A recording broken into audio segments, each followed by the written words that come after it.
जय हिंद। तो कैसे हैं? चलिए तो इस वीडियो में हम देखते हैं क्लास 10th का फिजिक्स का प्रकाश के अपवर्तन का लेक्चर 3। पूरा बढ़िया से देखिएगा, बहुत इंपॉर्टेंट है। अपवर्तनांक टॉपिक है, अपवर्तनांक, ठीक है, बहुत इंपॉर्टेंट है। इससे न्यूमेरिकल भी आता है, ऑब्जेक्टिव तो भंबाग, ठीक है। तो चलिए शुरुआत करते हैं। इससे पहले लेक्चर 2 भी डाल दिए थे कल, ठीक है। तो आज हो गया है लेक्चर 3, ठीक है। प्लेलिस्ट बना है, पार्ट 1 पार्ट 2 करके मस्ती से आता है, एकदम पढ़िए। और जो नए हैं वो देखिए, तब आप ज्वाइन करिए, मजा तो आएगा ही आएगा, ठीक है। देखिए टॉपिक है अपवर्तनांक। क्या है टॉपिक? अपवर्तनांक। अपवर्तनांक क्या होता है? इंग्लिश में इसे कहते हैं रिफ्रैक्टिव इंडेक्स। इंग्लिश में बोलिए, जहां पर आप हैं वहीं पर बोलिए रिफ्रैक्टिव इंडेक्स, यानी अपवर्तनांक, ठीक है। अपवर्तनांक, ठीक है। ये क्या होता है? ध्यान से देखिएगा। ये एक, देखिए इसका परिभाषा पहले समझ लेते हैं। कहता है कि किन्हीं दो माध्यमों में आपतन कोण की जया साइन आई और अपवर्तन कोण की जया साइन आर और अपवर्तन कोण की जया साइन आर के अनुपात को अपवर्तनांक कहा जाता है, ठीक है। समझे? यानी आपतन कोण की जया साइन आई और अपवर्तन कोण की जया साइन आर के अनुपात को हम क्या कहते हैं? अपवर्तनांक कहते हैं, ठीक है। यहां तक ये। अब ये साइन आई और साइन आर क्या है? ये है प्रकाश की चाल, समझ रहे हैं? ये प्रकाश की चाल को डिनोट कर रहा है कि पहले माध्यम, ऐसे भी परिभाषा हो सकता है, ठीक है। पहले माध्यम में प्रकाश की चाल और दूसरे माध्यम में प्रकाश की चाल, ऐसे भी हो सकता है, ठीक है। लेकिन यहां एकदम इंपॉर्टेंट करके है कि किन्हीं दो माध्यमों में आपतन कोण की जया साइन आई और अपवर्तन कोण की जया साइन आर के अनुपात को हम क्या कहते हैं? अपवर्तनांक कहते हैं। तो अनुपात है, कौन सी है? अनुपात है, ठीक है। तो अगर फार्मूला बनाइएगा, देखिए अपवर्तनांक को हम म्यू से डिनोट करते हैं। किससे?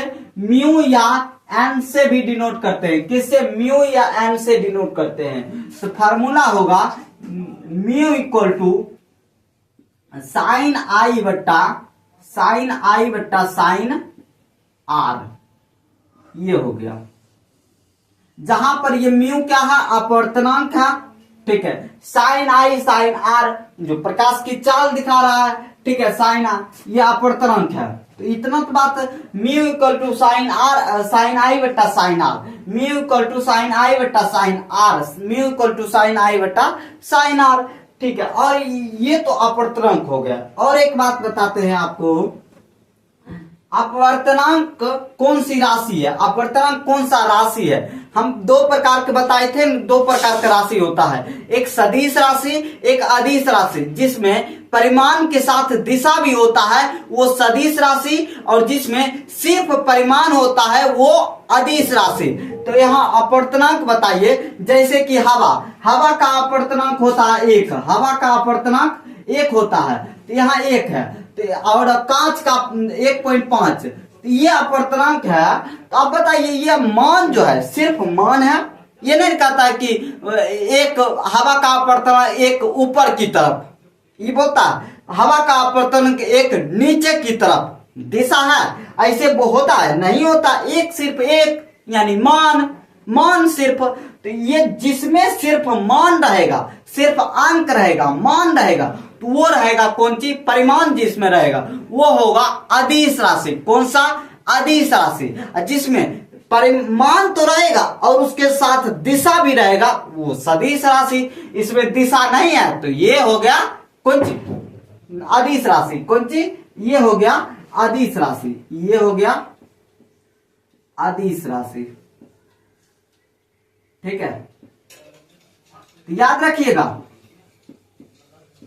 रखिएगा अपवर्तनांक कौन सा राशि है? अदिश राशि। अपवर्तनांक कौन सा राशि है? अदिश राशि।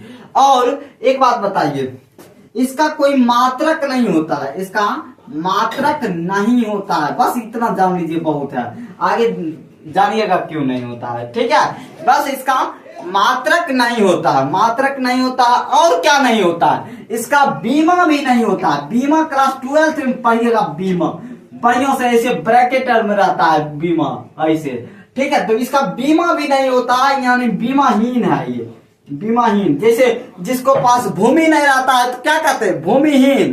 कि हाँ बीमा नहीं है इसके पास, बीमाहीन, बीमाहीन, ठीक है। बात समझ रहे, ये बीमाहीन है, इसके पास बीमा नहीं है, मात्रक नहीं है। लेकिन राशि कौन सी है, अदिश राशि। यहां तक यहाँ अपवर्तनांक समझ गए। अब अपवर्तनांक दो प्रकार के होते हैं। कहिए क्या बात करते हैं, हाँ अपवर्तनांक दो प्रकार के होते हैं, एक निरपेक्ष अपवर्तनांक और सापेक्ष अपवर्तनांक। दोनों को बढ़िया से समझते हैं, दोनों क्या है। चलिए, अपवर्तनांक दो प्रकार के होता है, एक होता है निरपेक्ष अपवर्तनांक, एक होता है सापेक्ष अपवर्तनांक।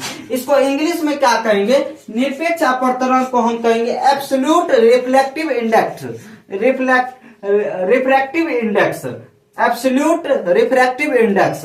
और इसको इंग्लिश में कहेंगे रिलेटिव रिफ्रैक्टिव इंडेक्स, ठीक है। तो उतना हमको, ठीक है। देखिए निरपेक्ष पहले समझते हैं एक एक चीज को, पूरा धैर्य से पूरा बढ़िया से सुनिएगा।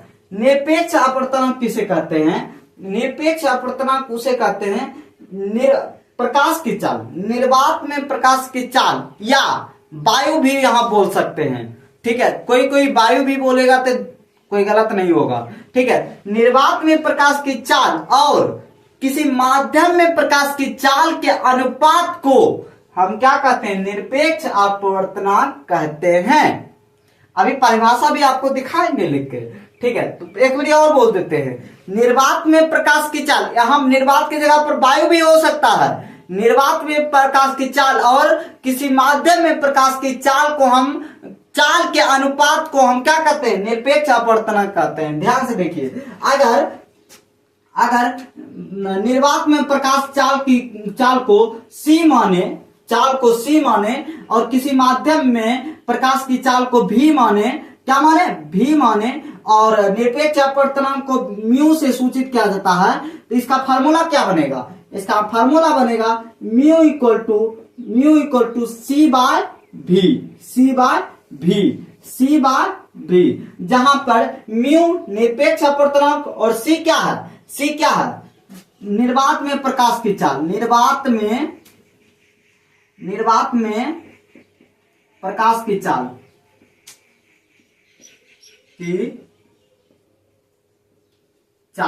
ठीक है। और ये भी क्या है, किसी माध्यम में प्रकाश की चाल, कोई भी हो सकता है, किसी माध्यम में प्रकाश की चाल,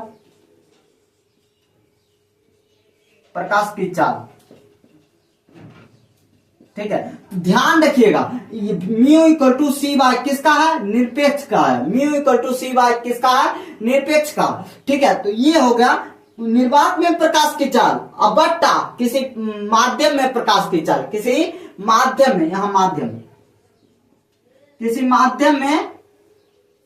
माध्यम में प्रकाश की चाल, किसी माध्यम में प्रकाश की चाल और निर्वात में प्रकाश की चाल के अनुपात को हम निरपेक्ष अपवर्तनांक कहते हैं, ठीक है। अब यहाँ पर सापेक्ष अपवर्तनांक किसे कहते हैं, सापेक्ष अपवर्तनांक सिंपल सा है कि पहले माध्यम में प्रकाश की चाल और दूसरे माध्यम में प्रकाश की चाल के अनुपात को हम क्या कहते हैं,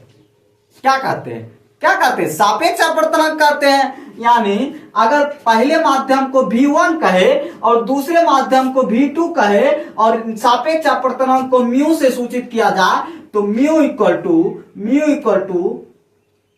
V1 बट्टा V2, ठीक है। यानी ये म्यू तो सापेक्ष अपवर्तनांक, म्यू देखिए सापेक्ष अपवर्तनांक सब म्यू ही हो जाता है, ठीक है। तो V1 क्या है, पहले माध्यम में प्रकाश की चाल, V2 क्या है, दूसरे माध्यम में प्रकाश की चाल के अनुपात को हम क्या कहते हैं, सापेक्ष अपवर्तनांक कहते हैं, ठीक है। अगर मान लेते हैं कि एक मिनट के लिए कि अगर दो माध्यम हो, पहला माध्यम एयर हो, और दूसरा माध्यम कांच हो यानी ग्लास, ठीक है। तब हम कैसे लिखेंगे, तब हम ऐसे लिख सकते हैं म्यू इक्वल टू, ठीक है, पहले माध्यम ऐसे लिखा जा सकता है, देखिए यहीं पर लिखते हैं।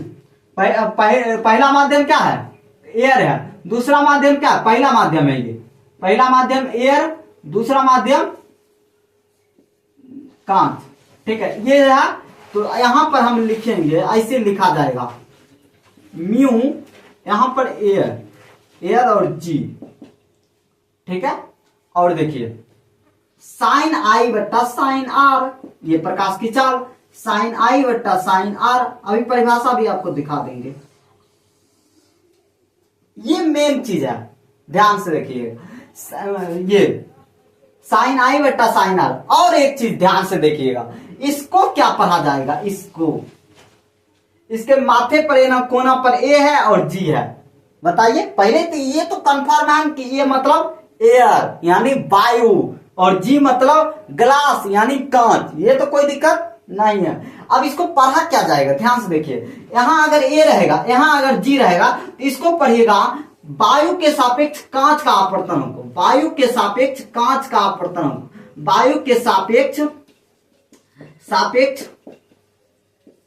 कांच का आवर्तनांक, कांच का अपवर्तनांक,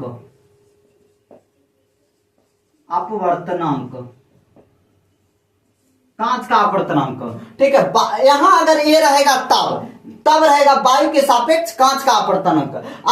अगर यहां पर अगर जी रह जाएगा, यहां पर ए रहेगा, तब क्या बोलिएगा, कांच के सापेक्ष वायु का अपवर्तनांक। समझ रहे? अगर यहां पर ऊपर में जी चल जाएगा, नीचे में ए चल जाएगा, तब होगा उल्टा, कांच के सापेक्ष वायु का अपवर्तनांक। बात समझिए, इसको कैसे पढ़ा जाएगा वो समझिए। ऊपर में ए रहेगा, नीचे में जी रहेगा, तो वायु के सापेक्ष कांच का अपवर्तनांक। अगर ऊपर में कोई भी, इसके सापेक्ष इसका अपवर्तनांक, इसके सापेक्ष इसका अपवर्तनांक। अगर जी ऊपर में, कांच के सापेक्ष वायु का अपवर्तनांक।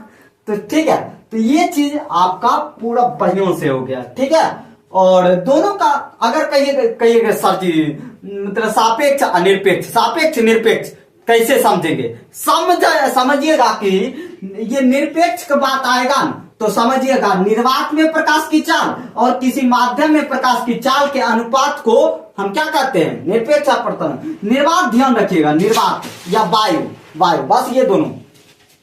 और इसमें क्या, सापेक्ष अपवर्तनांक में किसी भी माध्यम में, इसमें कोई निर्वात उर्वात नहीं, किसी भी माध्यम में पहले माध्यम होना चाहिए और दूसरे माध्यम के अनुपात होना चाहिए, बस।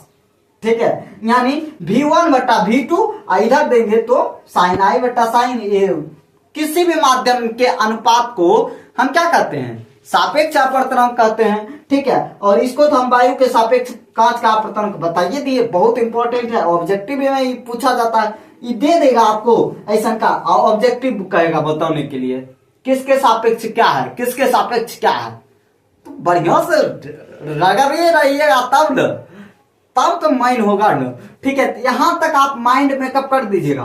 ठीक है, निरपेक्ष पूछेगा तो निर्वात ध्यान रखिएगा, और सापेक्ष पूछेगा तो किसी माध्यम में ध्यान रखिएगा। ठीक है, तो चलिए अब आगे देखते हैं। क्या एक टॉपिक और है, पार्श्विक विस्थापन। पार्श्विक विस्थापन, चलिए उसको भी खत्म करते हैं। देखिए पार्श्विक विस्थापन, ये जो है पार्श्विक विस्थापन। ठीक है, बढ़िया समझते हैं। ठीक है, पहले ये परिभाषा हम लिख दिए हैं। ठीक है, उसके बाद अब चित्र बनाएंगे। देखिए परिभाषा क्या कहता है, जब किसी कांच के स्लैब से प्रकाश के किरण को भेजा जाता है तो आपतित किरण के बढ़ाए गए भाग और निर्गत किरण के बीच में जो लंबवत दूरी होती है उसे पार्श्विक विस्थापन कहते हैं। कोई दिक्कत नहीं, अभी समझना भी नहीं है। ठीक है, तो पहले धीरे धीरे हम समझते हैं। कहता है कि किसी कांच के स्लैब, एक आयताकार कांच का स्लैब बनाएंगे। क्या करेंगे, आयताकार कांच का स्लैब बनाएंगे। क्या बनाएंगे, ये आयताकार कांच का स्लैब है। ठीक है, अब देखिए इसका नाम रख देते हैं हम, क्या, ए बी सी डी। अब इससे हम प्रकाश गुजारेंगे। क्या गुजारेंगे, प्रकाश। ठीक है, देखिए ये हुआ, कौन सा किरण है, पहला वाला कौन सा किरण, ध्यान से देखते जाइएगा, आपतित किरण। कौन सा किरण, आपतित किरण। और इसमें 2 नंबर में ये पूछा जाता है ऑब्जेक्टिव में, तो कहिए जैसे ही आपतित किरण इधर आया यहाँ पर तुरंत हम क्या खींच देंगे, लंब खींच देंगे, लंब नॉर्मल, ठीक है। और जाना चाहिए इसको, देखिए इसका कांच का होता है, कांच का अपवर्तनांक होता है 1.5 और वायु का होता है 1। तो कौन सा विरल माध्यम है, कौन सघन माध्यम है? तो ये वायु क्या है, विरल माध्यम, और कांच क्या है, सघन माध्यम, ठीक है। जब आ रहा है यानी विरल माध्यम से सघन माध्यम में आ रहा है, ठीक है, विरल माध्यम से सघन माध्यम आ रहा है, जाना चाहिए इसको ऐसे, जाना चाहिए ऐसे, ठीक है। लेकिन गया कैसे, ऐसे गया, ऐसे, ठीक है, गया ऐसे, टेढ़ा होके गया है, जाना चाहिए ये डैश डैश पर। जब इस बॉर्डर पर आया तो यहां भी आप एक क्या खींच दीजिए, नॉर्मल खींच दीजिए,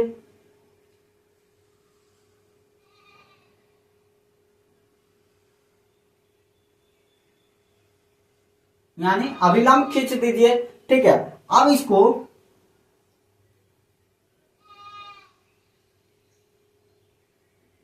इसमें ऐसे जाना चाहिए, ऐसे जाना चाहिए। अब यहां कांच से यानी ये कौन विरल माध्यम, ये विरल माध्यम। अब ये क्या, सघन माध्यम, ये अब वायु है, ये क्या है, वायु है। तो अब ये कांच से वायु में जा रहा है, तो कौन, सघन से विरल में जा रहा है। उस वक्त क्या हो रहा था, सघन, ये वायु है, और उस वक्त हो रहा था विरल माध्यम से सघन माध्यम में प्रकाश आ रहा है। अब क्या हो रहा है, सघन माध्यम से विरल माध्यम में प्रकाश जा रहा है, ठीक है। देखिए देखिए ये ऐसे करके चल जाता है, तो बढ़िया सोच,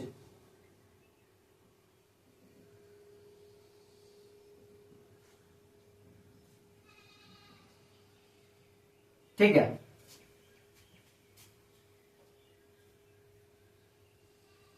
देखिए ये चल गया। आप देखिए ध्यान से, ये जो किरण निकला यहां से, ये आपतित किरण, ये अपवर्तित किरण, ठीक है। और ये जो नयिका किरण का नाम आया, ये है निर्गत किरण। क्या नाम है, निर्गत किरण। क्या नाम है, निर्गत किरण, किरण, ठीक है। ये कौन सा किरण है, अपवर्तित किरण,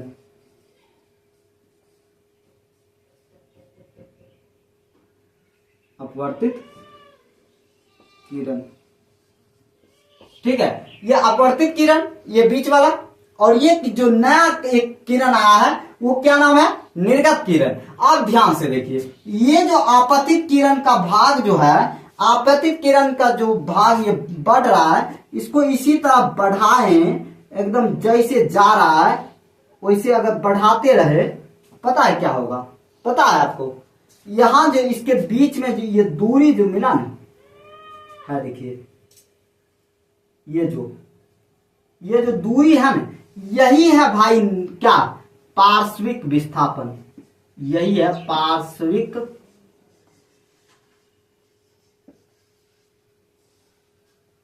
विस्थापन।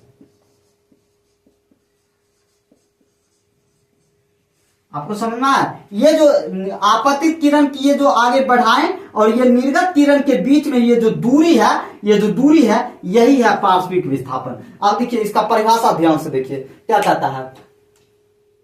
जब किसी आयताकार कांच, ठीक है, ये आयताकार कांच है, जब किसी कांच के स्लैब से प्रकाश किरण को भेजा जाता है, यहां प्रकाश किरण को क्या किए, भेजा जाता है, तो आपतित किरण के बढ़ाए गए भाग, ये जो आपतित किरण है वो कौन है, ये वाला बढ़ाए गए भाग और निर्गत किरण, ये वाला निर्गत किरण और के बीच जो लंबवत दूरी, ये जो बीच लंबवत दूरी होती है, उसे ही हम क्या कहते हैं, पार्श्विक विस्थापन कहते हैं, ठीक है। ये क्या हुआ, पार्श्विक विस्थापन, ठीक है। ये जो दूरी जो बना है यही है पार्श्विक विस्थापन। और ये 3 बातों पर निर्भर करता है। कौन कौन बात पर, ध्यान से देखिएगा, कौन कौन बात पर ध्यान, इसके मोटाई पर, अपवर्तनांक यानी कहिए कि पार्श्विक विस्थापन कांच के मोटाई पर निर्भर करता है। मोटाई का सीधा समानुपाती होता है, मोटाई का सीधा समानुपाती है पार्श्विक विस्थापन। ठीक है, ज्यादा मोटा रहेगा तो ज्यादा पार्श्विक विस्थापन होगा, कम मोटाई रहेगा तो कम पार्श्विक विस्थापन होगा। ठीक है, दूसरी बात, आपतन कोण, ये जो आपतन कोण है, आपतन कोण का सीधा समानुपाती होता है कौन? पार्श्विक विस्थापन। दो बात हो गया है, पहला इसके मोटाई का सीधा समानुपाती होता है पार्श्विक विस्थापन, दूसरा आपतन कोण का सीधा समानुपाती होता है पार्श्विक विस्थापन। ठीक है, पार्श्विक विस्थापन मतलब है जी, ठीक है, मतलब ज्यादा मोटा रहेगा तो ज्यादा ही बड़ा बनेगा, और कम मोटा रहेगा तो कम बनेगा। अगर आपतन कोण ज्यादा बड़ा बनेगा, ये भी बड़ा बनेगा, समझ रहे? दो बात हो गया, ये जो कितना लंबा बन रहा है यही है पार्श्विक विस्थापन। दूसरी बात हो ही गया, पहला मोटाई वाला बात और दूसरा आपतन कोण वाला बात। तीसरा आप बचा, लास्ट वाला बात है कि कांच का, इसका कुछ अपवर्तनांक होगा, कांच का अपवर्तनांक का सीधा समानुपाती होता है पार्श्विक विस्थापन। अगर कांच का अपवर्तनांक ज्यादा होगा पार्श्विक विस्थापन ज्यादा होगा, कांच का अपवर्तनांक कम होगा पार्श्विक विस्थापन कम होगा। बात समझे? ये हो गया पार्श्विक विस्थापन। पूरा बढ़िया से रिवीजन कर लीजिएगा, बहुत मस्त टॉपिक है, कहिए एग्जाम के दृष्टिकोण से बहुत एकदम जरूरी टॉपिक है, तो बढ़िया से रिवीजन कर लीजिएगा, चित्र पूरा प्रैक्टिस कर लीजिएगा एक दो बार और बढ़िया से लिख लीजिएगा। तो अब नेक्स्ट वीडियो में मिलते हैं। अगर वीडियो पसंद आएगा तो पूरा बढ़िया से क्लास कीजिएगा, नित्य दिन क्लास कीजिएगा। तो जय हिंद, जय भारत, मिलते हैं नेक्स्ट वीडियो में। जय हिंद।